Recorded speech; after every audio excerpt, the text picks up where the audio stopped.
Assalamualaikum warahmatullahi wabarakatuh dan salam madani. Saya Awang Nazrul bin Awang Masri akan membentangkan berkaitan dengan kajian peranan pendidikan dalam mobiliti sosial di Malaysia, satu ulasan ringkas. Secara umumnya, penulisan ini cuba merungkai peranan pendidikan yang kompleks dalam mempengaruhi corak mobiliti sosial di Malaysia.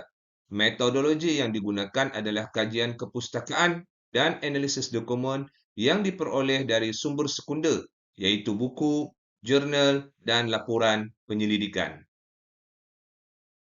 Apakah itu mobiliti sosial? Mobiliti sosial merujuk kepada pergerakan individu atau kelompok daripada satu kedudukan sosial kepada kedudukan yang lain dalam struktur masyarakat.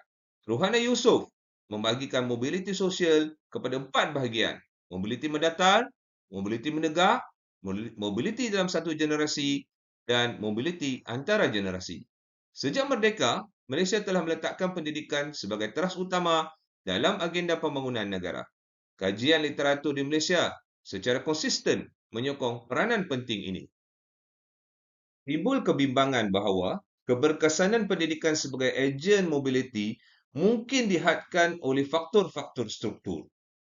Sejauh manakah pendidikan benar-benar berfungsi sebagai tangga mobiliti untuk semua, atau ia hanya lebih cenderung untuk mengukuhkan lagi struktur kelas sosial yang sedia ada? Justru objektif kajian ini cuba meneliti dan mensintesis dapatan-dapatan utama daripada kajian literatur sedia ada bagi memahami peranan pendidikan yang pelbagai rupa dalam proses mobiliti sosial di Malaysia.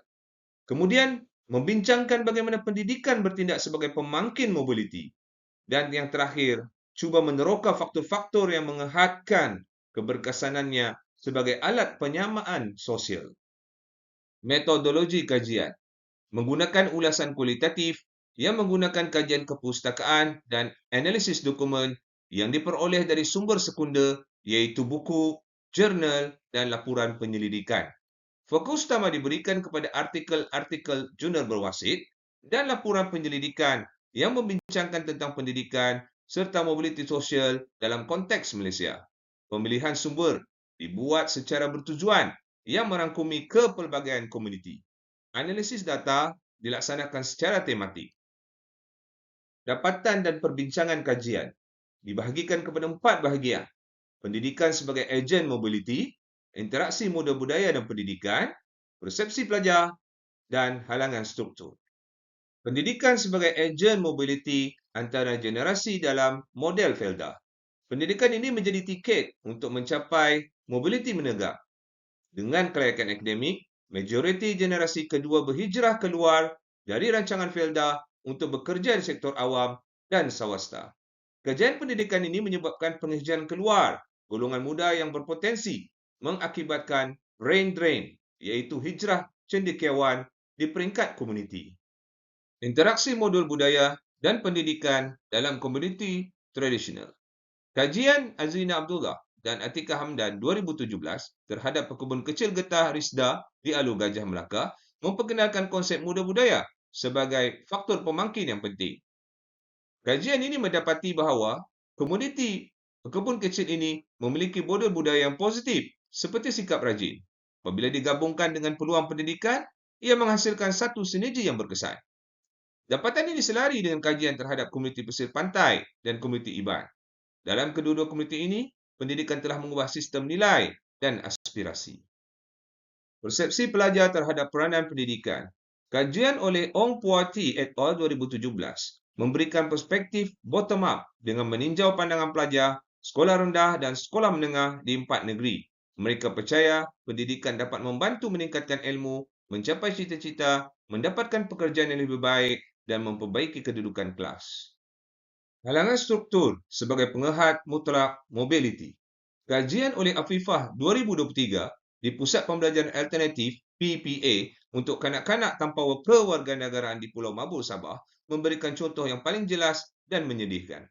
Halangan struktur seperti status tanpa kewarganegaraan menjadi penghalang mutlak kepada mobiliti menegak.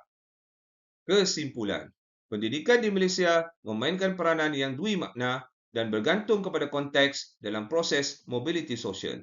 Ia telah terbukti menjadi instrumen dasar yang amat berkesan dalam merangsang mobiliti sosial antara generasi, terutama dalam kerangka pembangunan luar bandar serta dalam komuniti tradisional yang memiliki model budaya yang kuat.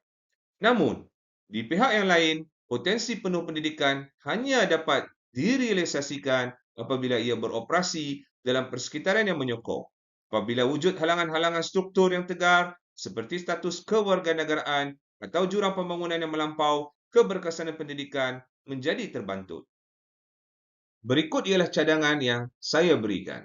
Memperkasa ekosistem pendidikan luar bandar dengan meningkatkan kualiti guru, infrastruktur, dan peluang pekerjaan setempat. Menangani halangan struktur secara jelas, isu status kewarganegaraan perlu ditangani secara holistik. Pendidikan holistik dan relevan, di mana kurikulum pendidikan untuk komuniti terpinggir perlu terus diperkaya dengan kemahiran hidup dan teknikal, keusahawanan, dan modal budaya positif. Berikut adalah rujukan yang saya pilih dan sekian, terima kasih.